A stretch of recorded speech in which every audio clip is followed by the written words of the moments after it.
My fiancé began cheating on her coworker when I lost my job since he is a provider and I am not. They are now pleading after I exacted my retribution. Okay, so normally I wouldn't post something like this, but right now I feel like sharing this story. Perhaps it will help someone else going through the same issue, or perhaps I'm just venting. In any case, here it is. I promise that this genuinely happened, even if it seems like one of those made-up stories people publish. I'm Chris, a 28-year-old man, and I'm married to Melissa, a 27-year-old woman. Please understand that I'm simply a regular person before I get into the cheating and all that. Nor wealthy, nor impoverished, but in the midst. For a while, I worked in IT support, and to be honest, I felt most comfortable there. I did it fairly well. I wasn't really good at coding, but I could diagnose and solve people's issues, and I liked being the person who people would contact when their computer broke down. I wasn't the kind of guy with a 5-year plan. I was more of a daily person. Enjoy my weekends, pay my expenses, and perhaps save a little money here and there. Some individuals, I know, enjoy charting out their entire lives. House by 30, children by 32, etc. However, I was never like that. I believed that everything would fall into place on its own if I continued to work, avoided trouble, and established a solid life. My family was also quite typical while I was growing up. When I was a teenager, my parents separated, but it wasn't a messy one. My mother is the one who influenced my perspective on relationships, and I spent the majority of my time living with her. She instilled in me the idea that if you care about someone, be loyal. Don't play games. I so carried that into my adult life. I didn't date frequently. I had a few brief relationships in my early 20s, but nothing committed until I was in my mid-20s. I genuinely believed I had found the one at that point. Later on, I'll discuss that. In terms of personality, I'm quite easygoing. I'm more of a listener than a talker in social situations. My pals would describe me as trustworthy. If your car won't start, you need help relocating, or you just need someone to rant to, you call this guy. I'm not ostentatious. I don't share the best parts of my life online or wear nice clothes. I prefer to keep to myself, wear jeans, and wear t-shirts. Simple things appeal to me. Movies, playing video games, going out to eat with friends, and occasionally going climbing. Nothing unusual. I'll be honest, when I was younger, I wasn't very good with money. My credit score suffered because I obtained credit cards too soon and overspent. I was plagued by it for years. I was still working on my recovery from those errors, even in my late 20s. It may not seem like much at the moment, but believe me, it was significant later. Because the power dynamic is slightly altered when you live with someone and your name isn't on the lease. I didn't give it much thought at the time, but now I see I should have. In any case, I believed I had life figured out by the time I was 28. I had my own setup and rhythm. Usually, my mornings began slowly. I wasn't the kind to get up at 6 in the morning and run 5 miles or something. Around 8 o'clock, I would get out of bed, get a cup of coffee, check my emails, and go to work. My nights were relaxed. Dinner, a performance, and possibly some game time. On the weekends, I would spend time with friends, occasionally go see my mother, and occasionally do nothing at all. I was that person. Steady, dependable, and satisfied. I wasn't the kind to seek thrills or go out every night. To be honest, I enjoy the familiarity of routine. It was nice to know who I would be returning home to. Later, more on that. It was nice to feel at home. I also believed that being settled was a wonderful thing at the age of 28. Everyone tells you that, don't they? Build a life, find someone, and find stability. And I believed I was accomplishing just that. I wasn't some aspirational professional climber either, if I'm telling the truth. I wasn't attempting to launch a business or get promoted. Being the IT specialist who assisted users with printer repairs and password resets was acceptable to me. That may seem dull to some, but I appreciate the steadiness. I appreciate that people trusted me. It gave me a sense of utility. But that's the problem. It hits harder than you think when you lose that sense of utility. And when I lost my job, that's just what happened. It's getting ahead of itself, though. Just know that at the age of 28, I believe my life was headed in the right direction. Stable, but not flawless or elegant. I had friends, a job, a place to live, and a person at home who was waiting for me. I believed I understood the fundamentals. I believed I was laying the foundation for something greater. Back then, I would have laughed if someone had told me that everything I took for granted could fall apart in less than a year. I was unprepared for what was about to happen. When I first met Melissa, I was 23. Her age was 22. It wasn't some romantic movie moment that brought us together. A backyard barbecue took place. This summer, my friend Mike invited me to his cousin's house for a get-together. To be honest, I had no intention of attending. I wasn't the type of man who enjoys meeting new people, and I was exhausted from work and broke that week. However, Mike persuaded me to do it by promising food and urging me to quit being a recluse. So I went. My life's best and worst choices. In retrospect, I recall entering the backyard and simply observing a scattering of people in groups. Some are enjoying beers by the porch, some are playing cards at a table, and some are at the grill. I saw Melissa for the first time at that point. She was giggling at something on her phone while seated with two of her friends close to the porch steps. Her laugh was quite noticeable. It wasn't forced or phony. It was a loud, sincere laugh, the kind that makes you grin without thinking about why. I saw that I was checking over more than once. Later, as everyone gathered around the grill, Mike's cousin's girlfriend introduced us. She introduced herself as, "This is Melissa. She works with me." Melissa smiled and glanced up, and I swear, I felt uncomfortable right away. I'm not great at first impressions. I made some dumb joke about HR people being the ones everyone hates because they do the firing, and instead of looking offended, she cracked up. That broke the ice. We ended up talking for most of the night. Little stuff at first, like what we do for work and where we're from. She told me she had just gotten into her first office job in HR and was figuring it out. I told her I worked in IT. When I said that, her eyes lit up, and she was like, "Oh, so you're the guy who actually knows how to fix things. When my computer doesn't turn on, it's me that phones folks like you." It evolved into this back and forth joking. I discovered throughout that talk that she also enjoyed playing video games.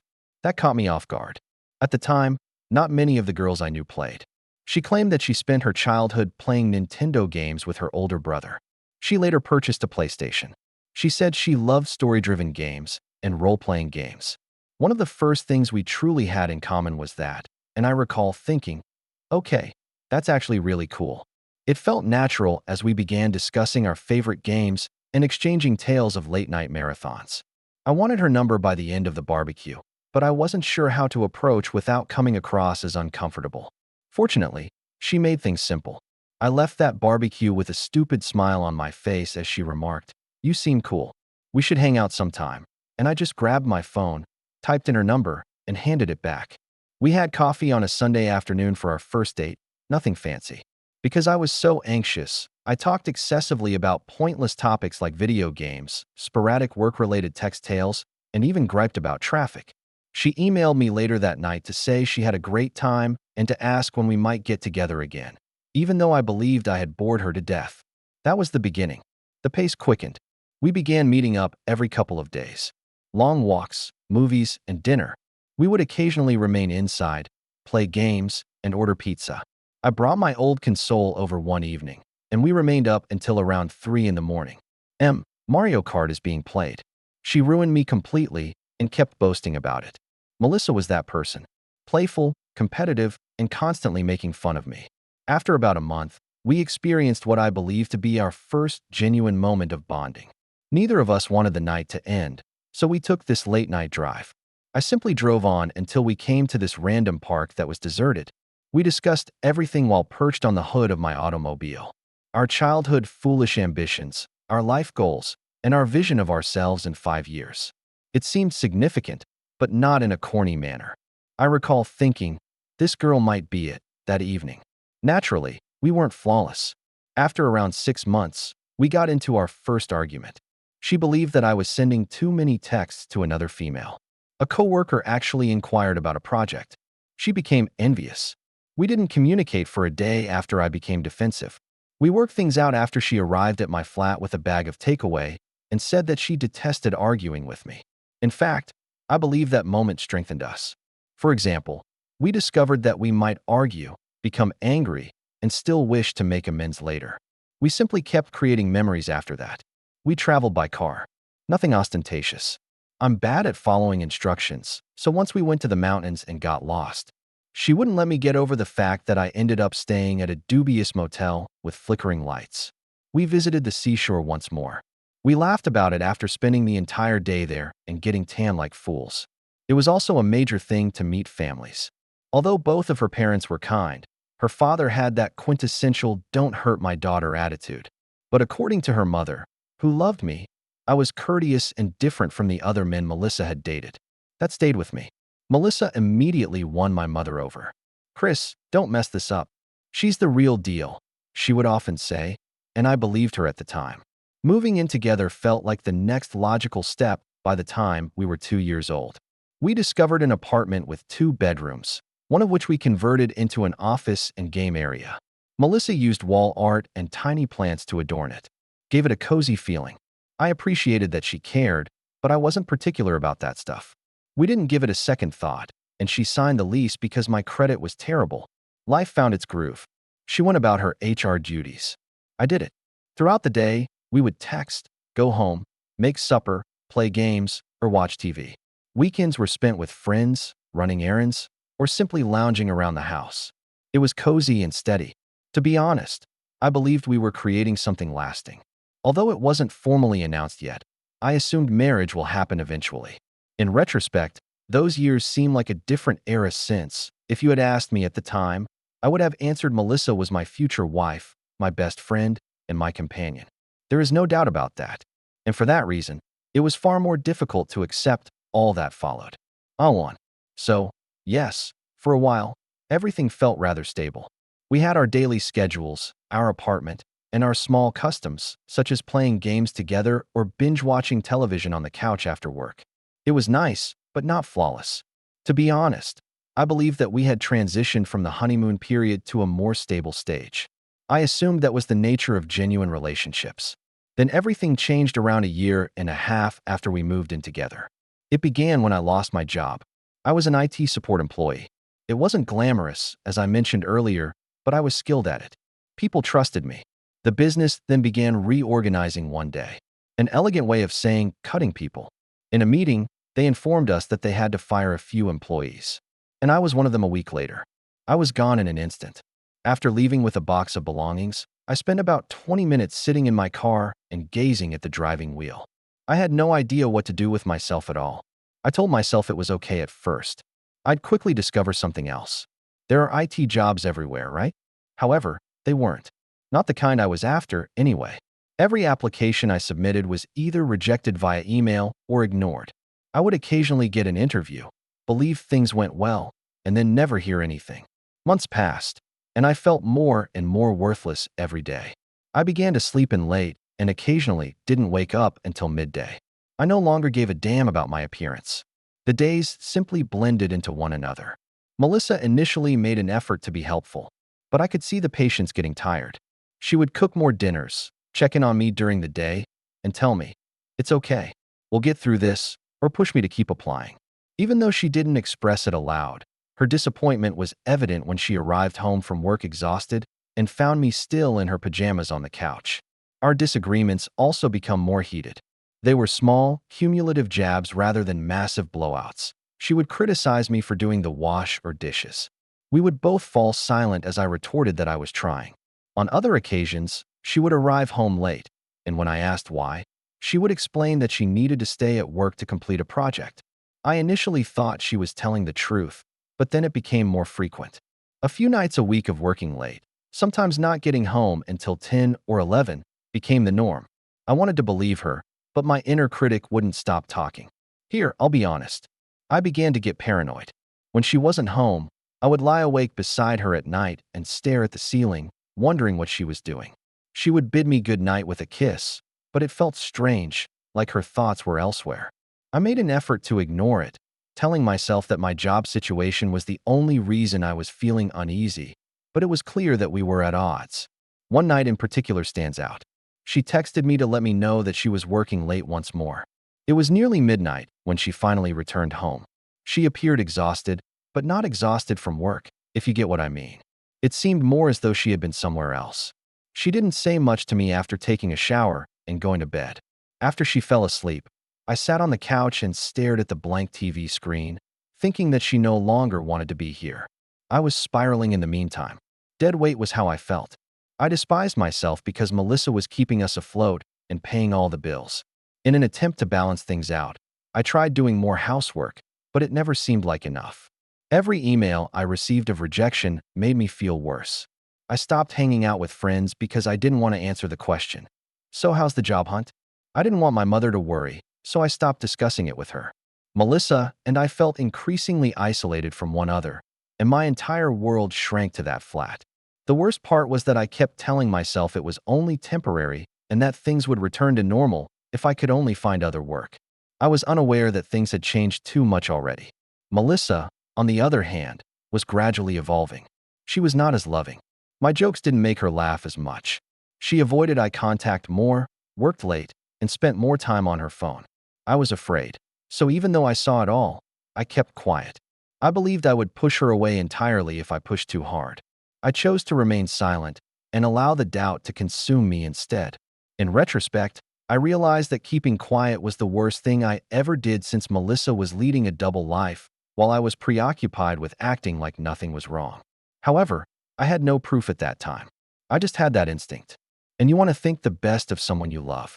I therefore persisted in persuading myself that I was being overly optimistic about things improving. The proof was waiting for me to stumble upon it, but I was unaware of it at the time. And there was no turning back once I did. I learned about it at around 2 p.m. on a random afternoon. Like usual, Melissa had left for work in the morning, and I was at home attempting to find a job online. In actuality, I spent more time looking at the same job advertisements and reading through employment sites than I did actually applying. I was going through that phase where nothing seemed to have any purpose. I recall that my laptop was acting up, so I went to use hers. Hers was newer and speedier. We had a little office gaming room, and she always left it on the desk. Her email was already logged in when I accessed it. I promise you that I had no intention of spying. Opening a new tab and logging into my own stuff was my initial inclination. Then I noticed it, though. An email subject line with a man's name I knew, Earl, toward the top of her inbox. Earl was no longer unknown. Melissa had spoken of him previously. He was a colleague of hers. Several times, when discussing her office, she had mentioned his name in passing. For example, Earl assisted with this project or made this stupid joke during today's meeting. I paused when I saw his name in her email because my first thought was, okay, what's that about? I debated whether or not to click while I sat there looking at the screen. I had sweaty palms and a tense chest. I didn't want to know, in part. For example, I could continue to act as though nothing was wrong if I didn't click it, but I was propelled by that instinct that had been growing for months. When I clicked, it appeared. The initial email was sufficiently innocuous, work-related, but my stomach fell when I scrolled down a bit more. Jokes with hidden meanings, flirtatious remarks, and allusions to evenings out that I knew weren't team outings. As I went deeper, my hands practically began to shake. Subsequently, I reached the point where uncertainty was eliminated. Messages requesting to get together after work. Accounts of their joint activities. It was written as clearly as day. He and Melissa had been sharing a bed. I read the words over and over again while sitting motionless, as if it would transform into something different if I looked at it long enough. However, it didn't. Everything was there. Everything finally made sense. The late nights, the justifications, the separation between us. I wasn't even angry at first. It was as though the room's air had been drawn out, leaving a hollow, sinking sensation. I reflected about all the times I've stayed up wondering. The proof I didn't even want was right here. Speaking out to no one, I recall whispering, "No, no, no, no," as if it may not be real if I say it enough times. Then the rage came down hard. I wanted to shout, hurl the laptop against the wall, and slam it shut. Something prevented me from calling her at that very moment and demanding explanations. I'm not sure if it was shock or just a warped sense of reality, but I knew that shouting at her would not make things better. I would feel much worse after she denied it, sobbed, and twisted it around. Rather, I spent a considerable amount of time sitting there, going through the emails and taking screenshots of a few of them to store on a flash drive. Even though I felt bad about it, I knew I needed evidence. For me, not for her, so I wouldn't later question myself. After that, I simply shut down the laptop and spent hours sitting in the dark. My thoughts were all over the place. I reflected on all the evenings she claimed to be working late, the times she kissed me goodnight but seemed aloof, and the times I prepared her dinner and waited by myself at the table. Everything. I felt deceived, foolish, and ashamed. Not only was she betraying me, but he was also betraying his own family. I remember thinking, why, Earl? Out of everyone. Why him? He was older than us, 31 at the time, married, and had a child. Yes, you read that correctly. Married, and she still chose to sleep with him. That fact made me feel even worse. As I sat there, I realized that I had been living in a phony relationship for months. Melissa came home that evening as usual, smiling, kissing me, and asking what I wanted for dinner. I looked at her, and for the first time in 5 years, I saw a stranger instead of the girl I thought I knew. I played along, nodded, pretended to be exhausted, and let her think everything was fine, but my head was screaming. I wanted to confront her so badly, but I kept telling myself, wait, think. And the next 4 days were agony. Don't just blow up. She would cry, apologize, and perhaps plead with me to stay if I confronted her. I knew that if she pleaded with me hard enough, I might give in, and I didn't want to give in after seeing those emails. So, instead of yelling at her or kicking her out, I started making plans after realizing that my credit was terrible because the lease was in her name. I didn't know that apartment anything, and I certainly didn't owe her a face-to-face breakup where she could fabricate a story. That night, as I lay in bed beside her while she slept, I decided that I wasn't going to confront her. Instead, I was going to disappear, but before I did, I was going to make sure she felt some of the pain she caused me. Once I had evidence of Melissa's relationship with Earl, I knew two things. I was done with her. There was no turning back. I wasn't going to simply pack my things and go without a trace, and I wasn't going to leave quietly. The least I could do was to repay her by stomping all over her idealized self-image. Melissa had an ego. I don't mean she was conceited in public, but in private, she believed she was untouchable. She was the well-organized person, the one with a steady job, the one that employees respected, and she enjoyed having control and knowing that she was the one who kept our relationship together. Losing her job, humiliating herself, and being exposed in front of her coworkers was even worse, so I made the decision to strike her there. The first step was straightforward: make a clean exit. I called a moving company and scheduled a midday appointment for the following week, making sure it was during her work hours to avoid her trying to stop me. I wanted her to walk into the apartment later and see the gaps where my things had been, to feel the shock of knowing I was gone without warning. My belongings were easy to separate, including my clothes, tech, personal belongings, furniture, decor, and kitchen items. I didn't care that she could keep all of that. The real retaliation, however, was going to be her job. Remember how I mentioned that I had saved those emails? Yes, I had them safely stored on a flash drive. I opened her inbox again and found the best ones. Messages that explicitly stated what they did and when they did it. And even a couple in which Earl made a joke about hiding with her late at night from her logged-in account. And I forwarded the threads to the head of HR and CC'd myself. The subject lines spoke for themselves, so I didn't add any commentary or try to explain. And I must say that hitting send on that felt different. Not like a scene in a movie where I jumped up and cheered, but more like this cool, collected satisfaction that you messed with the wrong guy. The movers arrived on time the morning of the move. Two guys in a truck, casual, just doing their job, and they didn't ask questions. They just helped me pack everything up. I kept things moving quickly, getting clothes, the gaming setup, and personal belongings out the door. I stood in the living room for a moment, looking around as they carried the last box.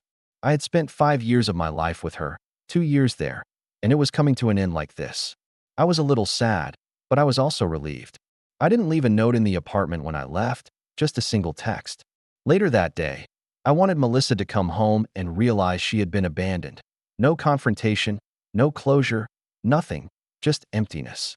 Later that day, my phone buzzed, and Melissa texted me something ambiguous, like, "Babe, I don't know what's going on, but they let me go today. They are reducing their workforce. I have no idea what I will do." I read it 3 times, smirked, and typed out my one and only response. "I know you've been cheating on me with Earl. I moved out this morning." She never talked to me again. Then I blocked her number.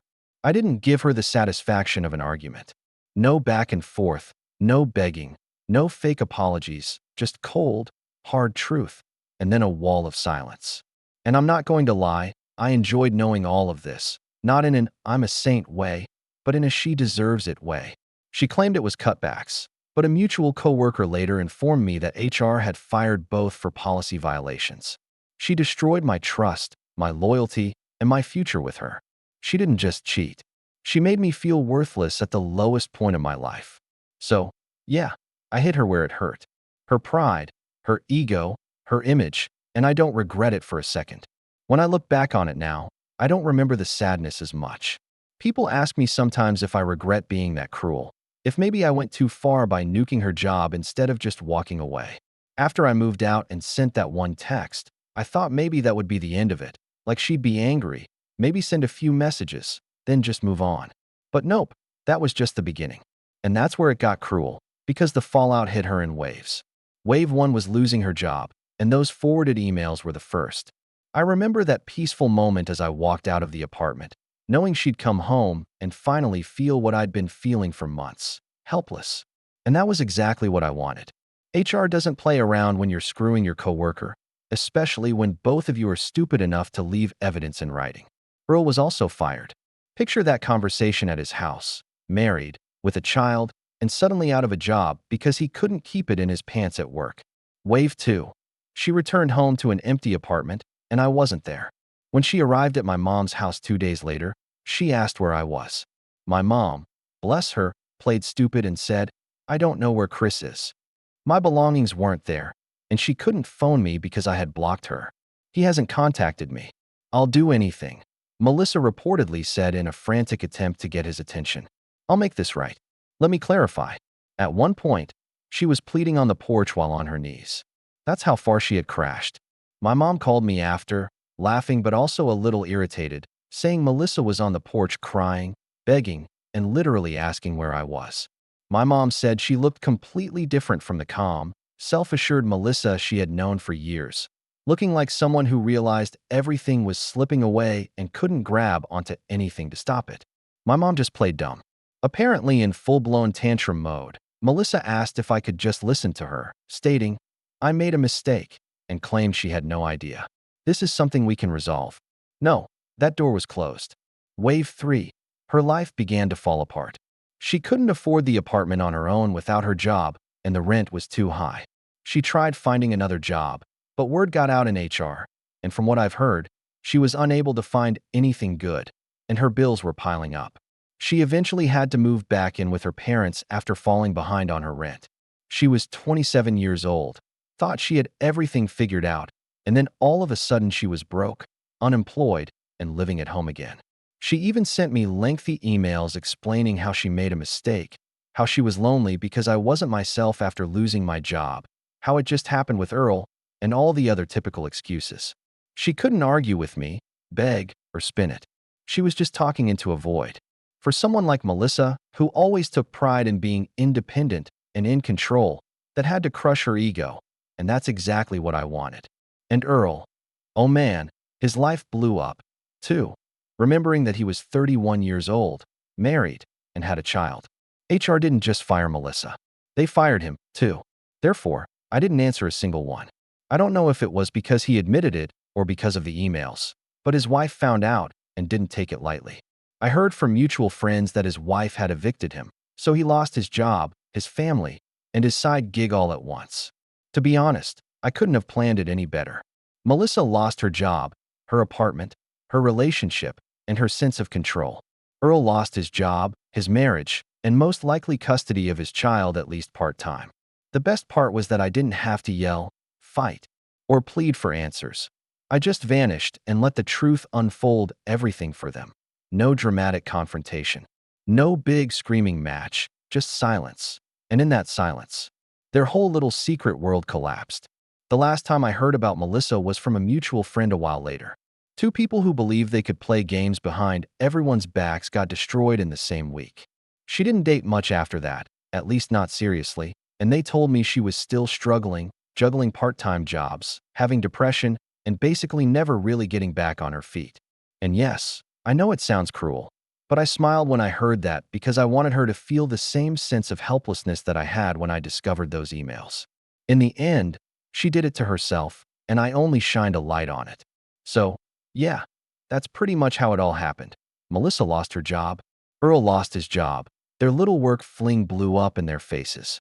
And I walked away clean. No yelling, no second chances. No protracted breakup where she gets to manipulate me. Just me deciding I was done and making sure she paid for what she did. This is where people usually ask, do you regret it? Perhaps you went too far, don't you think? And to be completely honest, I don't regret it. I think I handled it much more calmly than most guys would have. I didn't throw her things out the window, yell at her in front of neighbors, or go on social media. God knows I was angry enough.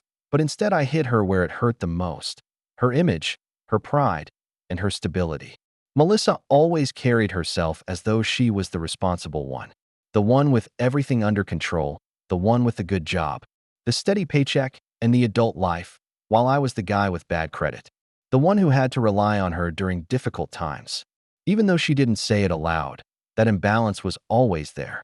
I believe that part of her ego stemmed from feeling superior to me in that way. So when she cheated, I knew exactly how to destroy that ego. I took away her job, apartment, and independence, leaving her back at square one, living with her parents once more. I'd be lying if I said I didn't feel a sense of satisfaction watching her life fall apart.